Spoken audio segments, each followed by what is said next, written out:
Afternoon, Proving Grounds fans. It's another exciting day here for the Proving Grounds Summer 2021 tournament.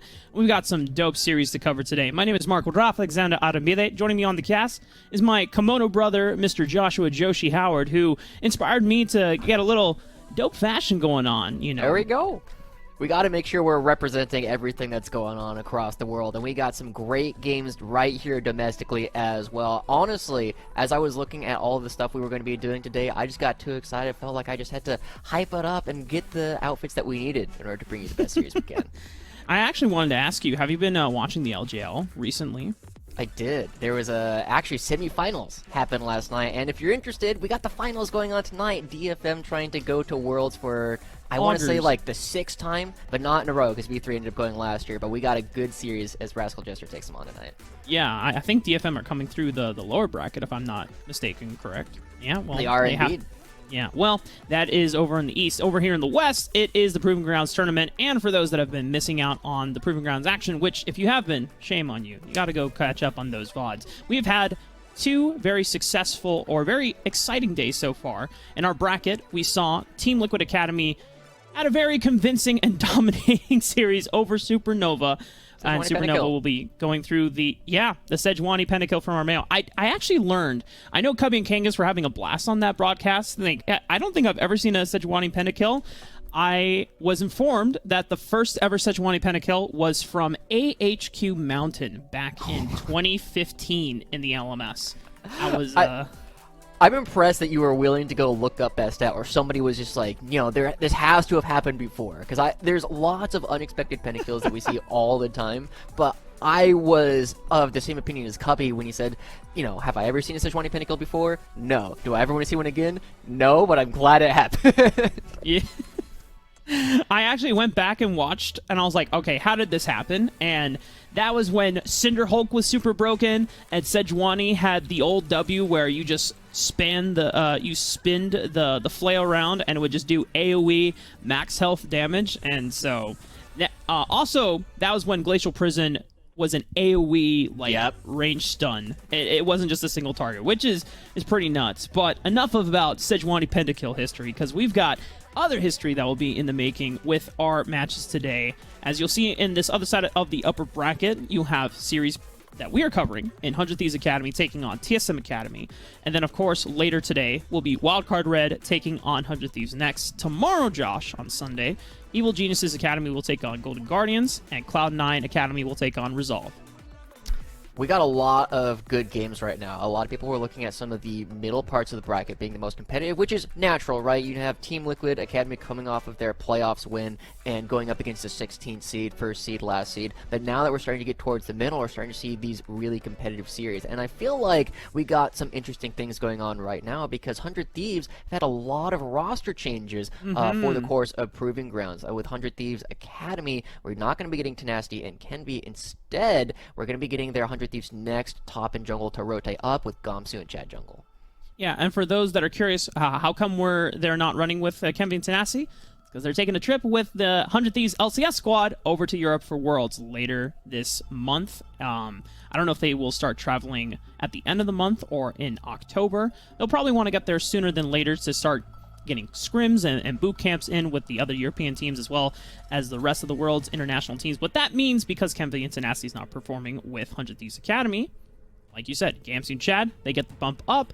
And as you will see reflected in 100 Thieves' next series later today against Wildcard Red, they'll be having a couple of new players joining that roster as well. But we'll get to that later. For now, TSM Academy taking on a new 100 Thieves Academy roster. And, you know, we're going to get right to the chase here, Josh. Normally, 100 Thieves Academy, especially off of the back of their regular summer split season into playoffs, they are the 4th seed and understandably would be expected to have a very dominating approach and potential outcome against TSM Academy. But now with Chad and Gamsu coming up into the lineup, they have big shoes to fill here.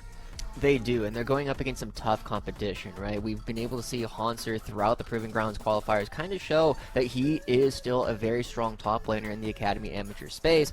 And while Gomsu and Chad Jungle did a pretty good job coming in from the amateur side and qualifying to Proving Grounds qualifiers with the 100 Thieves next, this is kind of another level. There aren't quite as many super dominant top laners in the amateur scene, and Hanser has been able to show that he can continue to bully people around. And I think we're probably going to be seeing a little bit more of that today based on how Hanser and Hyper have been playing recently.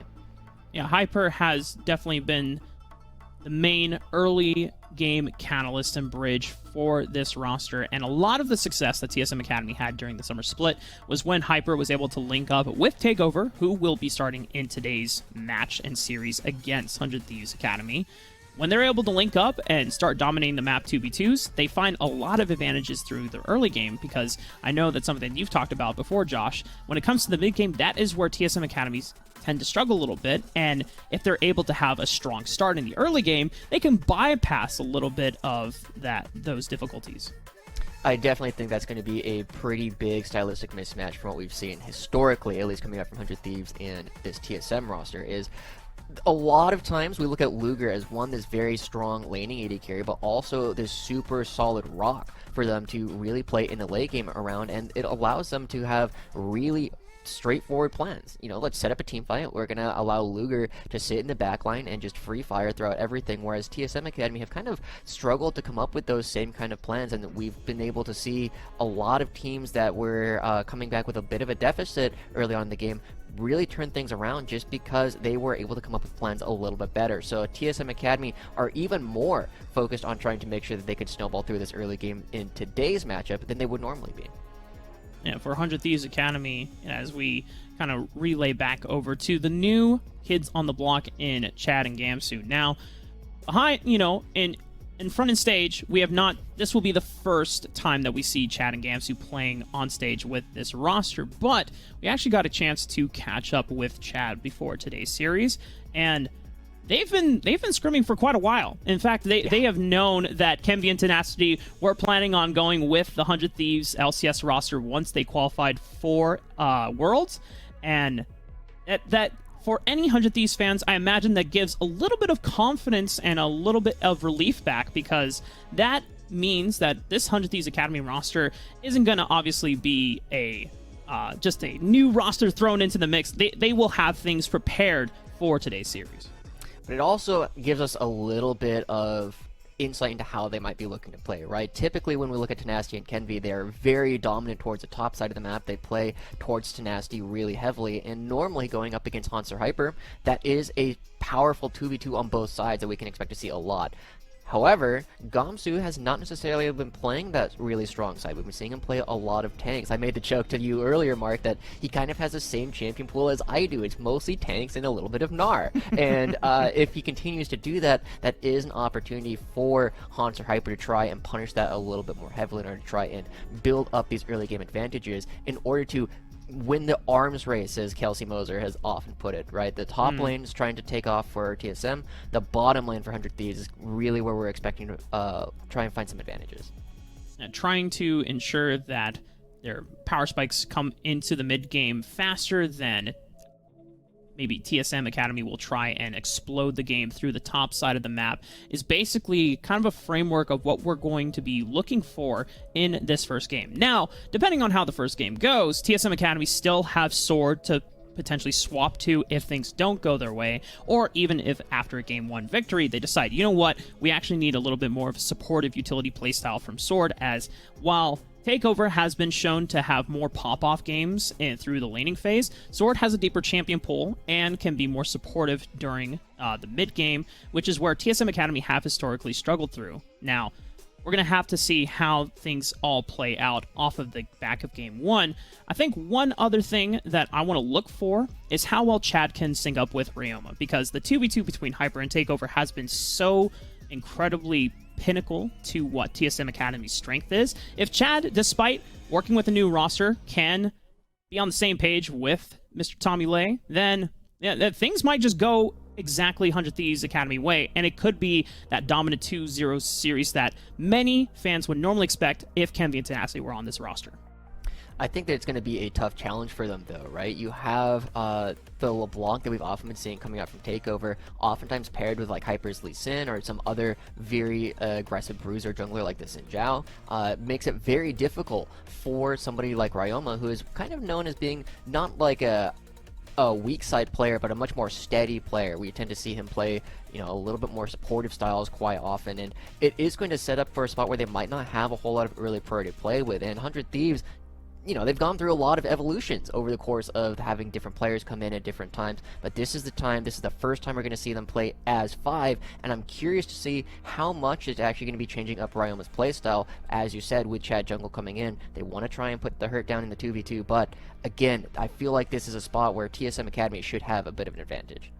We've kind of laid down the framework for how these two players or these two teams want to approach and how we should expect things to play out for the first game of the series, but we actually got to get a chance to get into the lobby first, and unfortunately we're experiencing some technical difficulties behind the scenes, so we're going to throw it to a short break. We'll try to be back ASAP. We just got to make sure that everyone in the player side is able to get in successfully, so we'll be back in just a few minutes, folks, so take some time, and we'll see you soon.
Hi gamers, thank you so much for your patience. We're getting into draft in just a few more moments. All the players are finally able to log in. They've gotten into the lobby, and everyone is now just getting into their right spot at the moment. So, going into draft, there's a couple of champions I kind of want to just hit right off the bat. One of them is going to be just kind of priority over in the jungle, because Chad and Hyper kind of are highlighted matchup, as even though Hyper does have a little bit more experience than Chad, considering that he has had an academy debut and summer split under his belt. Both of them were in the semi-pro scene and the amateur scene for quite a while, and they've actually both known each other. We even catching up with Chad Jungle a bit. I don't remember the exact team on it, but Chad was on a team in amateur that was the sister team of Hyper's team at the time. So they actually, I don't remember what the exact team was named. How long ago was this? Because that sounds familiar. It wasn't Asio, was it? Oh, no. So it was like 2+ years ago. The first time he was on like a Grandmaster's team, it was Kings of Uganda, I think, because it had Meech, Trevor Roy, Meech, Philip, who's now on FlyQuest Academy, and then they were the sister team of Hoon Doggos, which was the team that Hyper was on. So Chad is looking forward to a little unofficial family reunion and seeing if he can get the one up on Hyper in this series. I'm gonna be honest, Mark. If you hadn't told me that they were sister teams, I never would have guessed that. Because those two names for the teams are so different at this point. But it is interesting to see how these guys are going to be going up against each other. And I think, stylistically, they're not super different from each other, right? Both these guys are well known for their ability to just go in and fight, right? They'll fight you at 10 minutes, they'll fight you at 15 minutes, they'll fight you at 20 minutes. So the big thing is going to be what kind of matchup that we're actually going to be seeing between these two players. And most of the time, I'm expecting a lot of bruiser junglers. We already talked about the Lee Sin, the Xin Zhao coming through, and it's going to be a situation where whichever one's going to be able to get the drop on the other, whoever's going to be having their mid laners and top laners roam first, should generally be coming out ahead. And I think, as we discussed earlier, at least initially, we're expecting TSM to have a bit of an advantage in that regard. Yeah, if we want to talk about some fun off-meta picks that are just kind of within this, these two specific junglers' kind of champion wheelhouses that other junglers don't play. We've seen Hyper bring out Talia earlier this summer split. It had a lot of early game success. I don't remember if they were able to translate it well into a game win. Chad Jungle has had victories on Kha'Zix and Graves recently during the EGL Summer Showdown. One of those wins on the Kha'Zix was against Wildcard Red. They eventually did lose that semifinal series, but then a couple of the games that they won was through Graves Jungle, which they won in the third place decider over in the EGL Summer Showdown over Evil Genius's Prodigies. And those are both interesting champions, right? I kind of want to highlight the Talia and the Kha'Zix in particular, because a lot of people are going to, look at me a little funny for saying this, but Talia's like kind of an assassin in a lot of ways, right? You just walk into the wrong spot, you just hit that W and the E at the same time, and suddenly your health bar is just gone. And Kha'Zix does a similar thing, but he's not going to be doing it in exactly the same way, right? Kha'Zix is a little bit more proactive in his assassinations, whereas Talia kind of needs to let you walk into them. So it is going to be a situation where I'm not really expecting either of these two champions to be coming out in the forefront, especially in Game 1. They are a little bit more surprising strategies, and typically I feel like those come out a little bit later in the series when you're trying to surprise them and you're like, okay, well, I can't afford to hold anything back at this point. We got to throw everything at the wall, and we think this is our secret strategy that we need to pull out when we get a win, and continue in the tournament. So I'm expecting to see a little bit more standard stuff early on, and I think one of the big champions that I want to be paying attention to is Gnar in the top lane, partly because I love him. I love Gnar, but two, because Hanser was showing that almost every single game they were playing in the Unified Grand Prix, he was willing to first pick it. I mean, there's a reason.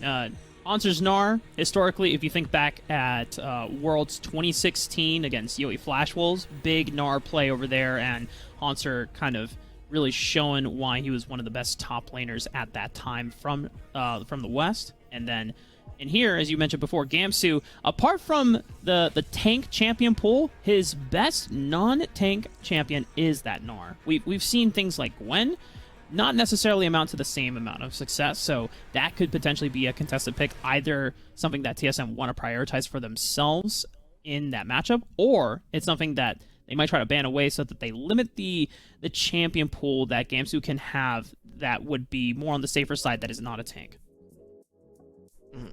Yeah, I think it's something that we're likely to be seeing a fair amount of the Gnar throughout the series, just in general, because both teams will be willing to play it, both teams will be willing to play against it, but I also feel like neither team has particularly great tools at shutting down the Gnar, right?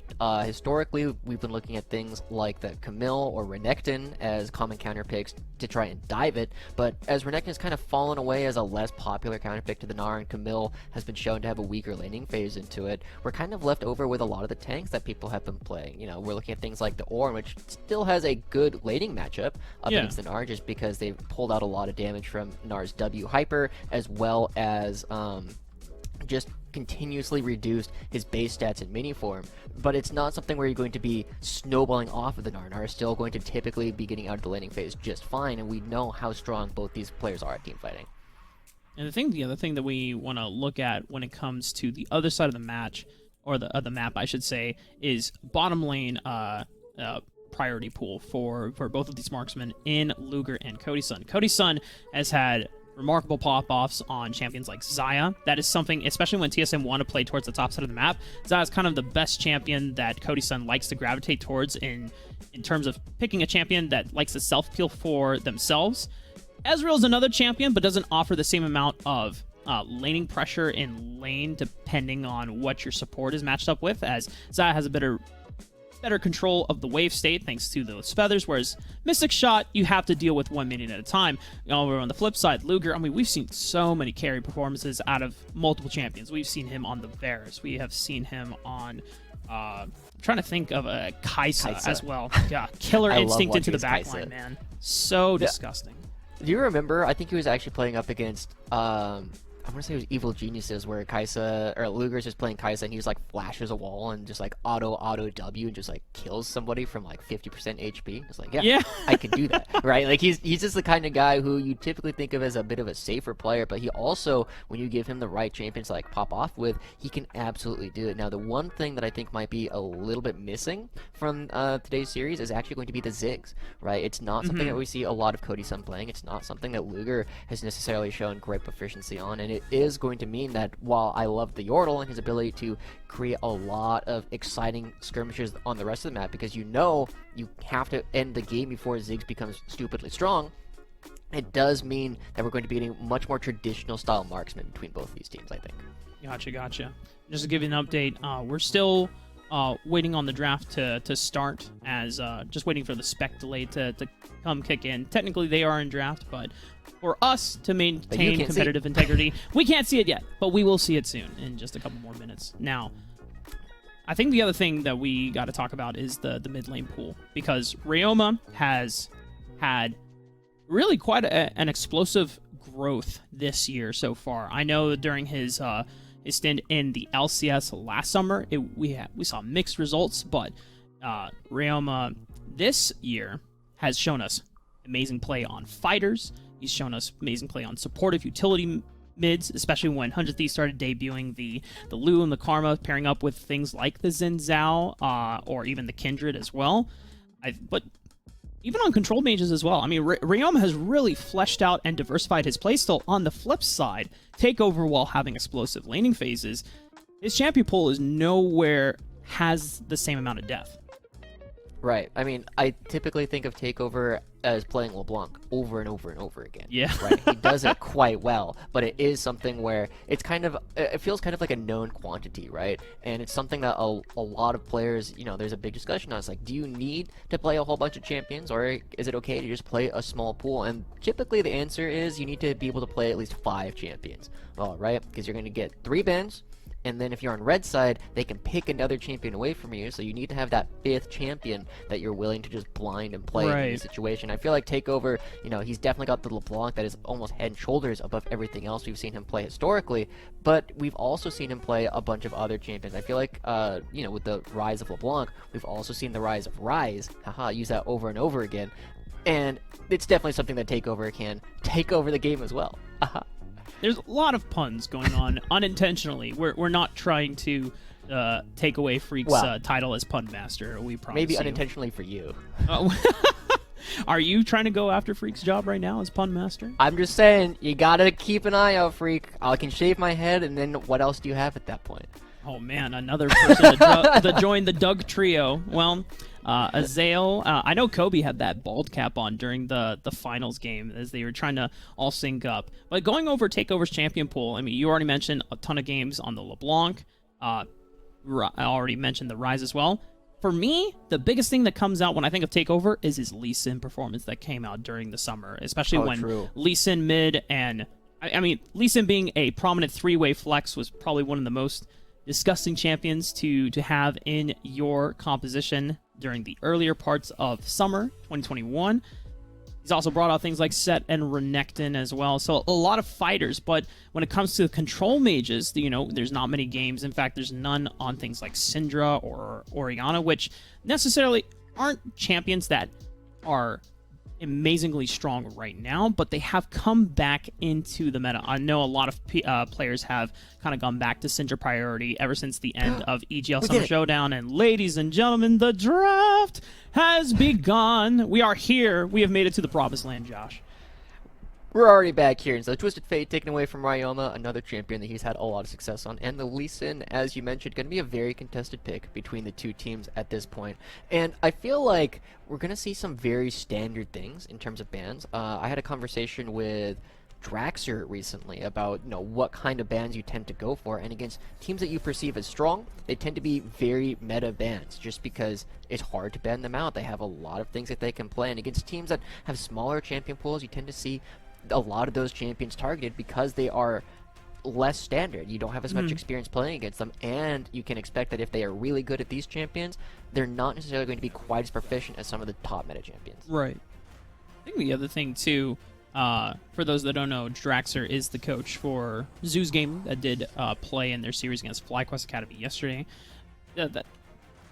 Comfort picks sometimes tend to be a lot more valuable to ban and take away from a team, and versus things that are just kind of standard or super strong in meta, because if you scrim against it regularly, you might be able to come up with a solution on how to deal with it because it's well practiced. Whereas you play against something like Singed Mid, as we saw in Cloud9 Amateurs game yesterday, how the hell are you supposed to get practice in scrims for that, right? So sometimes those are the champions that you just, like, we don't know what this is, we're not going to deal with it. TSM Academy, though, Aurelia being locked in. This is a powerful flex pick for both Haunter and TakeOver, and keeps their cards hidden at least for this first pick.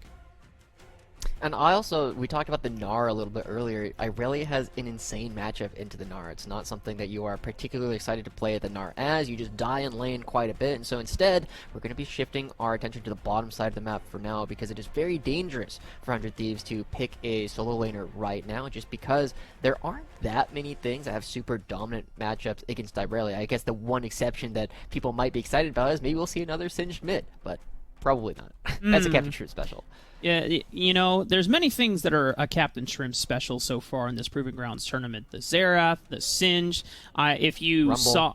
Yeah, the Rumble is kind of one of his prior flavors as well. I think if you go back to Scouting Grounds 2020 when he was on Team Cloud, he also brought out Fizz in a couple of games that brought them back wins. But for TSM Academy, you have to answer this Rise pick that was just locked in for 100 Thieves Academy alongside the Varus being the priority bot laner of choice for Luger after Aphelios being taken off the table. The Diana is something that Hyper has gone to time and time again, and because of that, we're more than expecting another physical damage in one of these solo laners. I also really like these solo laners coming out from TSM Academy because they are very flexible, right? It was a long time before Renekton started coming out into the mid lane. It's been a couple seasons at this point, but for a long time he was just strictly a top laner, but people started realizing, you know, you can bully people around really effectively in the mid lane. So TSM Academy will have a lot of freedom between Haunter and TakeOver as to who's actually going to be taking these champions. I expect that Irelia is probably for TakeOver and the Renekton is probably for Haunter, but it's definitely something where they have a lot of freedom in how they want to allocate their lanes. 100 Thieves Academy, they have the makings of a pretty flexible composition. Rise can fit into a lot of stylistically types of comps. Whether you want to play more aggressive, you can follow up with things like Realm Warp and aid with crowd control, or you can be more defensive, right? I mean, that as you coined it, Josh, earlier this year, Rise is a midfielder that can be flexible, and with the way that Varus and Braum is right now, you have some defensive utility that you can start playing around at the moment. And I feel like you kind of touched on it right there by bringing up the Braum, right? You have a lot of very aggressive, very short-range characters that have already been picked up for TSM, whereas 100 Thieves are a little bit longer range with the Varus and the Rise, and a lot of this is going to depend on how effectively 100 Thieves are actually going to be able to create space for this backline to actually fire. Rise and Varus do a ton of damage and are relatively safe with the Immortal Shield bow plus the Wit's End build that we've been seeing on Varus and other AAD carries quite a bit, but they also need to have time to actually do this damage, and if we see them burst it out really quickly by the Diana, Renekton, Irelia, it doesn't matter how much damage you do in the long term because you don't have a long time to do it. Right, and because the 100 Thieves Academy have so much space that they can create based on these champions that they've already locked in, you saw that they wanted to take away long-range engage options. That's why the Ashe is gone, and the Rakan, if it's paired up with something like the Xayah that we've expected from Cody's Sun from time and time again, you can get an extended range on that Battle Dance into the Quickness Grand Entrance combos. Now, TSM Academy really need to find a way to have additional engage options. Long range would be preferable, but when Ashe is already gone, you don't have many options, as Hyper currently is the only one that has the press go button if it's not a teleport flank from Hanser or Takeover. And this Rel would be an interesting lock-in. It doesn't give you long-range engage, but at least it gives you follow-up on that Moonfall. I think it's going to be really telling how well your Sun is actually going to be able to find flanks in this game, because it's very difficult to just walk right at your opponents with a Rel. You really need to find ways to come at them from Flag of War, get to places early so that you can jump over walls and make it difficult for 100 Thieves to actually set up these battle lines that they have already set up to do. And now 100 Thieves have one more pick to go. This Volibear can go top lane, but it looks like it's going to be going into the jungle, because Gamsu is going to be playing the Shen. Now, this is a good matchup into the Irelia historically, right? You are able to block a lot of the Qs coming out from Irelia and stop the resets very effectively, but it's not particularly exciting into the Renekton, and so I feel like it's an interesting kind of pick to come through, because you have like this 50-50 that you're playing. Like, is Renekton going to use the W now? In which case, I can just use my own W to block the stun. But it's a situation where Gamsu has to predict Haunter's W, and so it's losing. You either get it right, in which case nothing happens, or you get it wrong, in which case you get stunned and take a ton of damage. There's not really a positive benefit to the laning phase that it plays out. But the nice thing for 100 Thieves Academy is that the Stand United is another great defensive utility spell that can assist the main backline for 100 Thieves Academy if they are in trouble. You can also make cross-map plays, as it's not a gangplank, and it's one of this kind of similar effects where now once Gamsu hits level 6 in the laning phase, TSM Academy always have to be cognizant of whether they want to make a play on the bottom side of the map. If Gamsu's not seen in vision and Hanser can't stop him from teleporting with Stand United, a lot of those dives that they might try to go for to accelerate Cody's Sun or even Takeover can be fairly thwarted here by 100 Thieves Academy. I think it's going to be very telling, as well, as you said, how effectively they're going to be able to play around this. They have a very strong top side coming in from TSM Academy. They're able to take a lot of these fights early on, while on the other side, they're kind of playing a little bit back, right? It's very much the arms race that we were characterizing this whole series to be. Cody's Son going to be playing the Ezreal. You can leave him alone. You don't necessarily need to pay attention to him, whereas Luger and Boom going to be very aggressive. Halo Blades coming through on the Varus for sure, and there it is. As we load onto the Rift, they're going to try and exploit the fact that Cody's Son is going to be left alone quite often. Chat Jungle also showing us the Volibear in his debut game with 100 Thieves Academy. It's not quite matching up to what we were expecting, but the Volibear has kind of, apart from things like Xin Zhao, oh no, Cody's Son getting poked out a bit. That's cheeky. Yeah.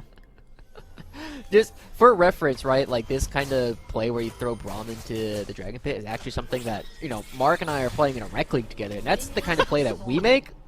One time it went very well, one time it went very poorly, but it's the kind of thing where typically you need a few more members to make that more threatening other than just like taking over the bush. And interestingly enough, Cody's son choosing not to ward it, so they actually have no idea that 100 Thieves are stacking members here and potentially looking for a late invade because they have the Braum. And I think this is a kind of a late adaptation because you saw that 100 Thieves Academy, they started out with the fan spread, but now that Cody's son had forfeited position of that tri-bush, they're actually able to walk in to this red buff. They're going to spot out Hyper right on the Raptors here. Chicken Nuggets, he's going to have to flash over the wall. There's no way that he gets out alive either way. He's able to smite the big one, but he doesn't hit level 2, and that's going to hurt Hyper's first clear. Okay, I really like this early game thing that we're looking at already from 100 Thieves, right? We were looking at how they could accelerate the bottom half of the map, but this is a bit of a trade-off. You're getting Chad a bit of an early advantage, taking away a little bit of the Raptors, but we also got to fight.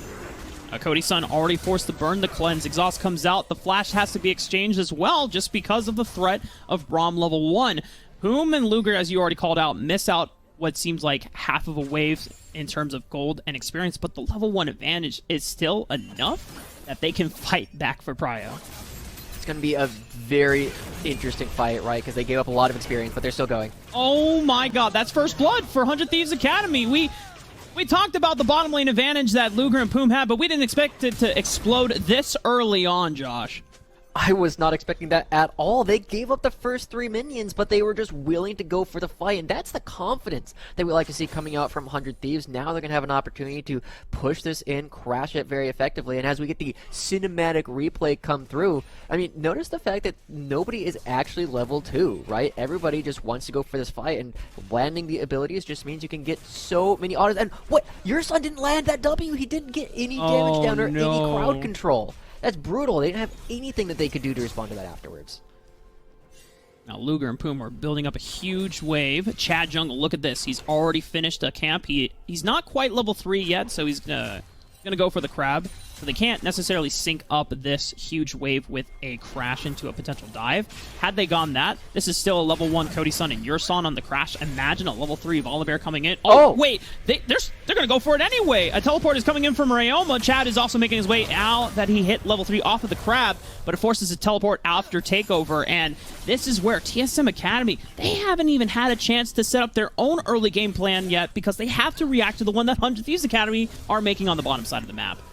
Wow, that's a very bold play coming through, and I feel like it's a very proactive thing they're trying to do. Because you have to remember, at this point in the game, the teleport is on a much longer cooldown. It's like almost 6 minutes right now. And that just means that Takeover won't be able to do anything. Now they're catching him in rotation. Volibear trading flash onto Takeover. He still has his own flash, and look at that. This is something that Cubby has talked about a lot as well. Whenever a team drafts Volibear, normally we see the Volibear trading flash for the enemy's mid lane flash in the actual lane, but cutting them off towards the route, back into the mid lane still works out in the same style. And right now, Takeover losing out on a lot of pressure now because he's down sums against Ryoma. We'll see how effectively they can actually leverage that though, right? We have to remember that Chad is giving up a lot of farm in order to make these plays happen. He's only gotten 4 camps at almost the 5-minute mark. I mean, he'll clear these 2 out, but that still means his top side has not been cleared out at all. They're still going to be level 1 for the most part, and Hyper might be willing to go in and take them. So it is a big trade-off the 100 Thieves are making in order to try and find this advantage in the bottom lane, and while they have found the kill, they haven't necessarily been able to translate it into a CS lead or anything further.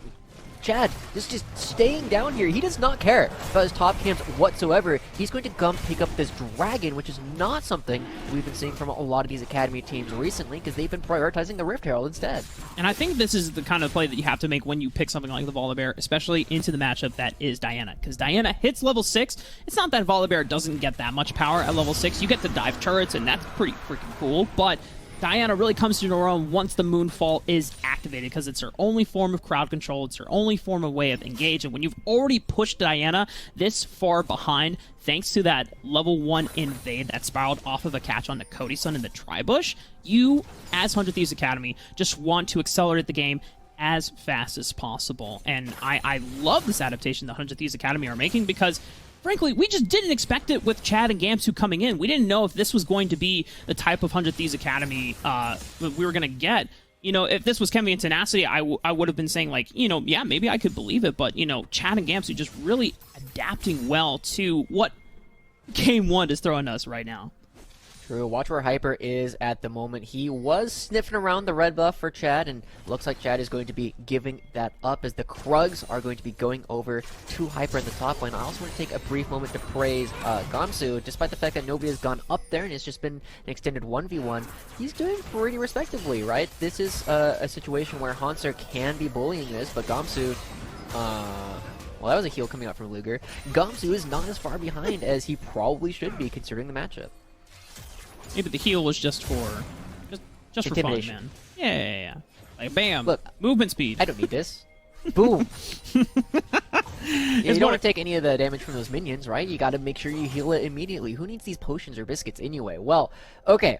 This is going to be very scary for Gamsu coming up right here, because I don't think that 100 Thieves actually know where Diana is. And if you're the Shen, like, I've been the Shen in this spot many a time before, and it's like, oh god, are they bringing members up to dive me? Luckily, Hyper's on the opposite side of the map, so Gamsu is safe this time, but the fact that Hanser now feels strong enough to actually just move in because he knows nobody's ever going to gank him, it's going to be very difficult for Gamsu to actually try and build up any kind of a lead. But because of how aggressive Hanser is playing, it's also giving windows for Gamsu to ult out.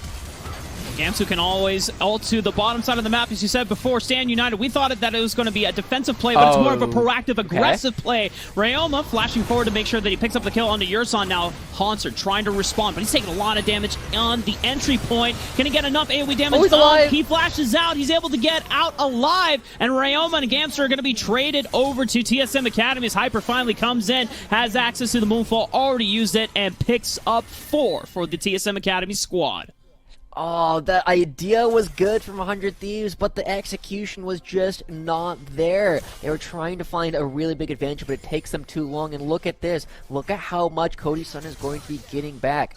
He's going to be able to crash this wave. He got 3 assists in the last engagement. And yes, Luger should be able to catch most of this, but this is a situation where we were expecting these massive advantages to be coming out from 100 Thieves Academy's bottom side. And suddenly, they're all just thrown away as Hyper also suddenly in a very dominating position.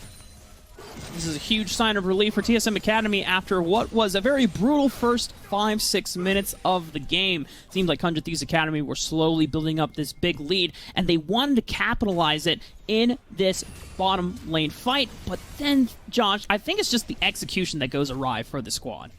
It takes too long for them to get this kill. They are pushed so far forward, and that allows everybody to respond. Hanser actually had the wave pushed in underneath the turret, and not only does he get out of this, but he also gets to go back top lane to a wave that is eventually frozen. And because everybody responds, Chad's a little bit late to the play, there's just nothing left for 100 Thieves to do against all the skirmishing power that TSM Academy were able to bring to bear. So TSM Academy have the early game lead that we were saying that they might have. Now the question is, can they get the mid game plans rolling in order for them to actually be able to clean up this game in the long term? Yeah, for what it's worth, TSM Academy, the lead was not granted in the way that we thought was going to come out, but they're happy with it. They're gonna try to roll with it as best as they can. Now comes the mid game, is where TSM Academy normally have faltered a little bit, especially during the summer split, but as they are fighting over this Rift Herald right now, 100 Thieves Academies, they want to secure this. All 5 members are here. Hanser trying to buy off an escape route. There it is. Oh my god! 5-man Moonfall, that's just absolute destruction! 100 Thieves Academy get aced at 10 minutes. Disgusting, absolutely disgusting play coming in from TSM Academy.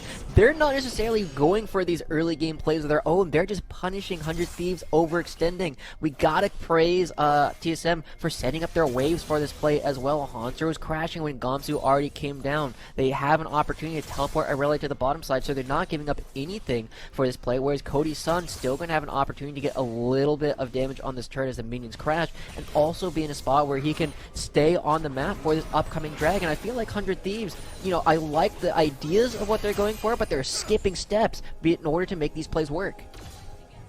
Missing out on so much gold of the waves that were crashing into the side lanes as TSM Academy are capitalizing. They are making huge punishments in 100 Thieves Academy for as you said, skipping steps and just rushing things too fast. They're still going it for it though, and despite everything, 100 Thieves Academy, the only thing that they are winning out currently on is the objective war. But we have to take a look at this absolute monstrosity of an engage from Hyper. Yeah, I mean, you don't have the minimap, so you can't see the fact that every single TSM member is, like, on their way. But this is just a play from TSM Hyper, and he basically, like, one-shots everybody almost on his own. Everybody just comes in for a little bit more damage, and Hyper ends up giving his life. But it's still a ton of damage that's being put out by Diana and Redkin all at once, and that's what we were saying at the beginning of the game. 100 Thieves need to be able to establish battle lines, and if they can't do that, it's going to be a very clear victory for TSM Academy every single time these two teams line up for 5v5s. Yeah, they have a huge gold advantage right now at 11 minutes as well. 4,000 across the board. 100 Thieves Academy are really relying only on the Dragon Soul win condition, and it's unfortunately for them, it's Cloud. I mean, you get access to more ultimates, which is going to be great, but it's not necessarily combat stats that are being rewarded over to them. It's not the Mountain Soul that potentially could have been on the table for them, since there was an Infernal and an Ocean Soul already rolled in the first two. They are going to pick up first brick. Well, this is going to be close. It's going to be close. I think Herald gets it. Yeah, gets it just a little bit before. Hanser should be able to clean up his top lane turret and trade a good chunk of that gold back. But it's still just a little bit of advantage over to 100 Thieves, and they're not even going to have the power to crash it into the second turret. Instead, they're using the map pressure that it gives to rotate people up, and Gamsu still has his ultimate available. But Renekton doing the exact same thing on the other side. Yurson takes a bit of poke. I think I was more scared about 100 Thieves Academy in that situation, since you had Takeover and Hyper potentially collapsing as well. Ryoma and Chad may have been able to get the burst down, but Luger and Poo might be in a bad spot. Luke, oh no, oh god, Luger. He didn't get to walk with his walking buddy in Poom. They split off, and it's an easy pick for TSM Academy. That's one of the flanks that Yurson was looking for. You know, it wasn't quite as extended as the ones I'll be looking for a little bit later, but hey, a kill is a kill. TSM coming out a little bit ahead of the play at the end once again, and Gamsu didn't have an opportunity to use that ultimate because of how quickly Luger ended up dying. So, the one weakness that I'm seeing coming out from TSM Academy's roster, and what might give them a little bit of difficulty in actually closing out some of these games, is they don't siege particularly well. Right? They don't have a whole lot of long-range poke. They don't have a lot of ranged characters to just safely hit these structures. And in order for TSM to really skyrocket this game ahead, one, they can wait for dragons and pull 100 Thieves out, but that gives Rise time to scale. Or they need to feel strong enough that they can just go for dives into Braum, Volibear, Shen, which is itself a very tough task. So, TSM, they need to have the confidence in order to make sure that they can either take this game a little bit later with their not as strong of a scaling composition, or they need to feel as though they can actually make plays now. And talking about dives, I think that would probably be in TSM best interest, because there's not many ways to stop a dive from 100 Thieves Academy. You have Glacial Fissure and Chain of Corruptions. That's it.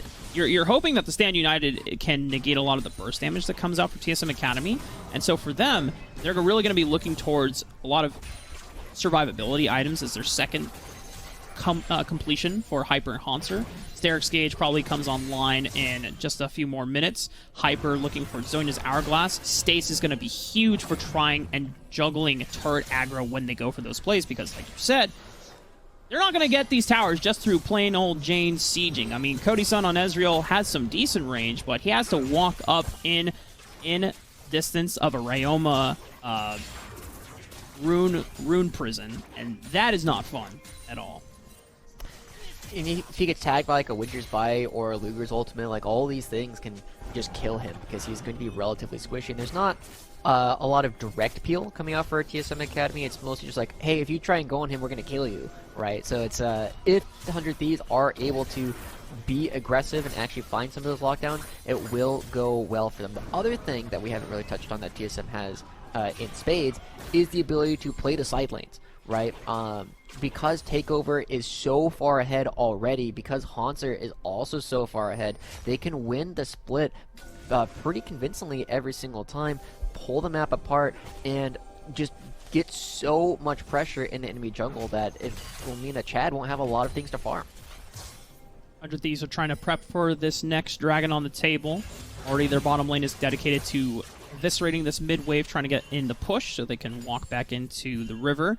However, as you said, Takeover currently contesting the side lane push as Ryoma isn't necessarily in the best spot to be able to push it back, as one of the unfortunate things about being on the red side of the map, you have this giant jungle wall that you have to get through. You don't have easy access into the pit from the lane, whereas looks like TSM Academy, they're going to have the easier entrance and security over this pit, as Gamsu is pushing out on the other side of the map. Hanser already here to ensure that 100 Thieves cannot put themselves at soul point. It's crucial to note where Gamsu actually is during these moments, right? If the wave is still on 100 Thieves' side of the map, it's difficult for him to teleport because the wave isn't pushing yet. It's another one of those situations where TSM playing the side lanes a little bit more effectively because they always have these minions pushing. And now Hanser, he might lose about half a wave at most if Gamsu commits to pushing this, but that is absolutely worth a dragon every single time, especially when it puts 100 Thieves dragon stacking behind. I mean, Gamsu hasn't even gotten a chance to finish his second tier boots, man. He's walking on brown bags, whereas Hanser, he's running with the... Let's see, what is TSM's shoe brand? Do they even have a shoe brand? I know Cloud9 has Puma, and Team Liquid... Look, you're the fashion guy. I'm expecting you to know these things. Yeah, well let's just say Hanser's rocking with some Yeezys, man. Some Yeezys? Or Jordans. Red bottoms? Yeah. Maybe Jordans. We'll call them. All right. I think Hanser's a Jordans kind of guy, and especially like... I can see that. Yeah. Nice off-white ones as well. TSM Academy, they have complete control of the map. All their carries, or their main solo laners, are on 2 items for Hanser respectively, and then 1.5 for everyone else. As 100 Thieves Academy, yeah, you cannot fight them right now unless you just want the game to end sooner. True.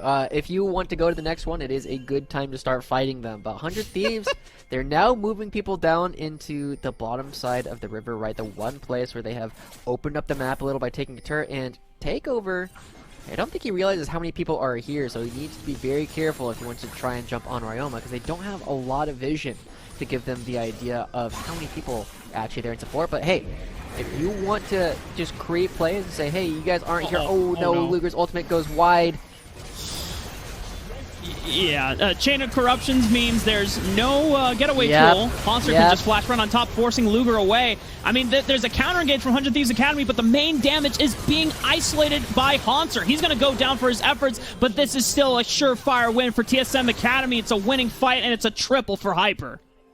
Yeah, Luger not having access to Chain of Corruptions just is so easy to threaten. Hanser goes a little bit too far forward, but it's alright as the rest of the team just has so many team fight tools in spades. I thought that the ultimate was used from Hyper to start the fight once the turret had gone, but he still had it ready for the second part of the fight. And look at this. Again, they have these waves pushing. If Takeover wants to, he can crash this, but on the other side of the map, the bottom lane still hasn't crashed into the turret. TSM a little bit ahead in every single place on the map. And just, it's just gross, right? There is not a lot for them to actually do. Gamsu is forced to just sit around and try and keep Luger alive, and it takes them so long to kill Hanser that the rest of the team is able to win one side of the fight and then just come to the other and clean up there.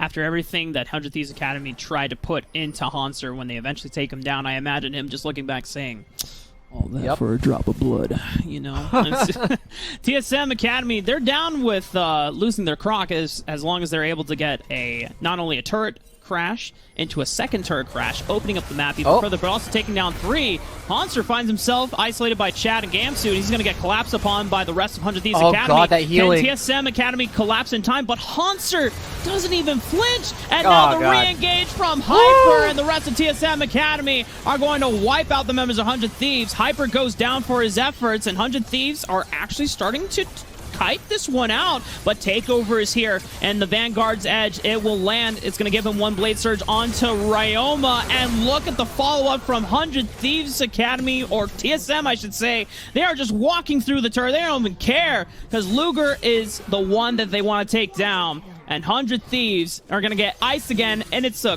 quadra for Hanser this time.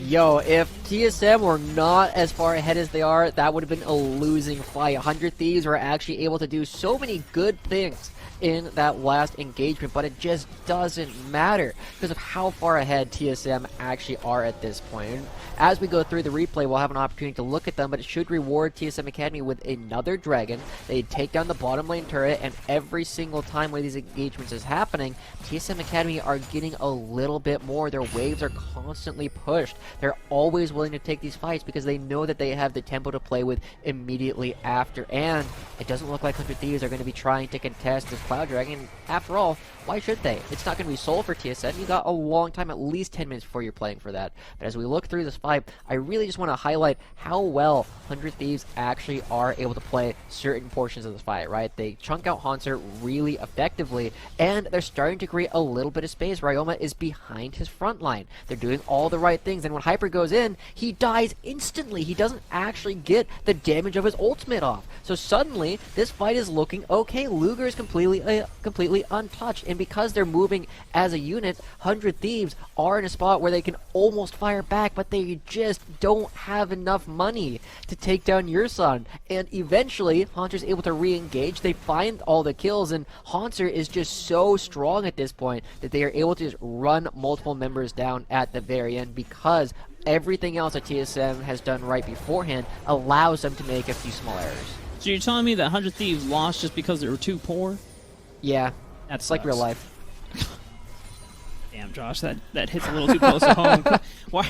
You don't got to bring up our personal lives into this matter. Come on, man. This match is already brutal as it is. 100 Thieves Academy, they've got to find a way to stabilize the bleeding because realistically, if you're able to get this game late enough, Ryoma's Rise can just start pelting through this entire TSM Academy squad because while they're all melees and they're all very scary at the moment, they want to dive into you, and as long as you're buying space, as we highlighted at the beginning of the draft, it's very hard for you to actually get through a Rise that is spreading Essence Flux and just pelting everyone with AoE damage from the Overload. But TSM Academy, they're saying, you know what? We're not going to let you get to the late game because right now you can't get into the jungle, and that means this is going to be a free Baron for us. Yeah, Gamsu finally has wave pressure on the opposite side of the map. Are we going to find a fight? Not a good one. Yeah. Chad can't even get through the two people in Hanser and Yurson, man. The crocodile is way too huge, and Hanser's now threatening to go even farther. He has Flash available, just waiting on Slice cooldown and Ruthless Predator, and once again, Hyper with the engage from the Moonfall. And something I didn't even realize until we have been seeing it a couple times, Josh, is how well the Rel also works with the majority of the composition from TSM Academy, because even if Rel can't get into the backline, you just link up someone with Attract and Repel. It's just kind of like the Nocturne composition that the TSM LCS roster was using many times during the summer split. It's honestly really impressive what TSM have been able to do, right? They have all these different tools, and it feels like every single fight has had somebody slightly different pop off, right?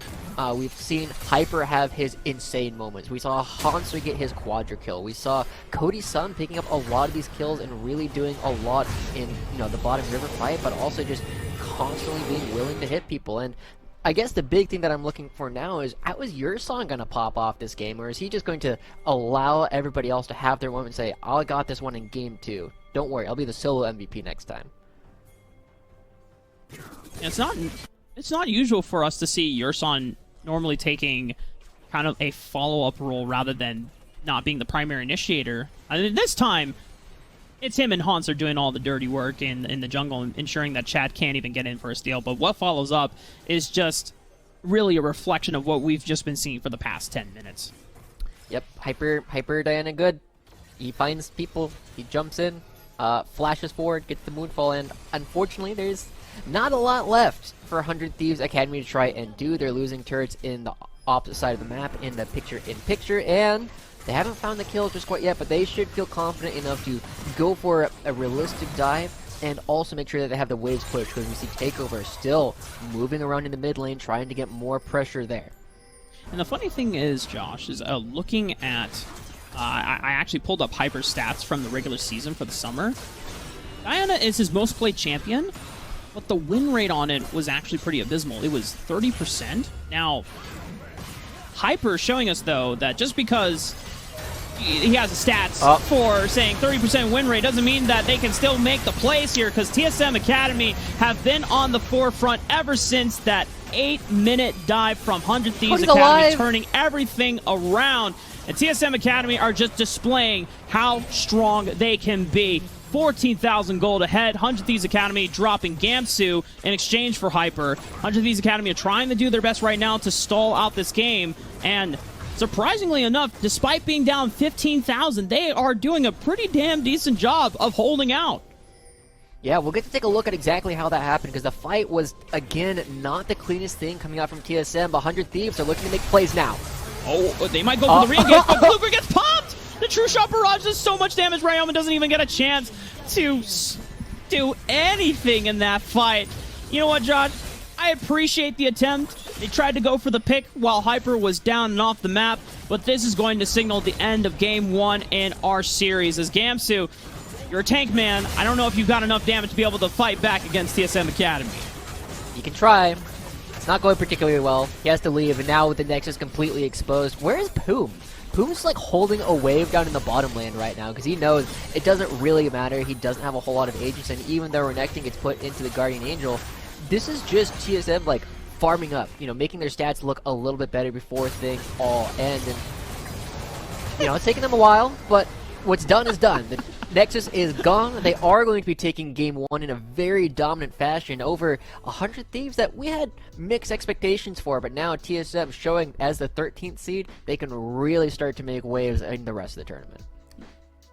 Now, if we rewind the clock, go back to the first 6 minutes of the game, I'm thinking, damn, you know, this is a pretty solid performance from 100 Thieves Academy so far. I mean, this is a huge adaptation on catching out Cody Sun in the Tri-Bush. They go for the invade. They put Hyper behind. They force a flash out. Chad is being a Chad and really just like trying to accelerate the game, forcing out teleports from Takeover with the dive, looking for a dragon control and objectives, but the execution from 100 Thieves Academy as a whole seemed rushed. There's a lot of things that TSM Academy were just able to punish extremely well in their favor, and they're the ones that come out victorious.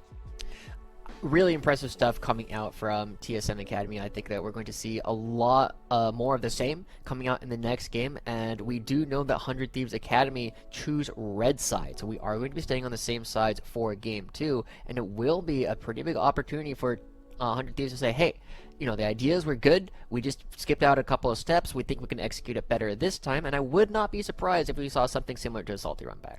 I mean, we know how well Salty Runbacks work out, coming from a Smash background, Josh. You know, sometimes it works, and it's just the execution that was fumbled a bit, and sometimes it just leads into a series loss. We'll have to see when we come back from this break, ladies and gentlemen. Do we see TSM Academy close this out 2-0, or is this the beginning of a reverse sweep from 100 Thieves Academy? Stay tuned, and we'll find out.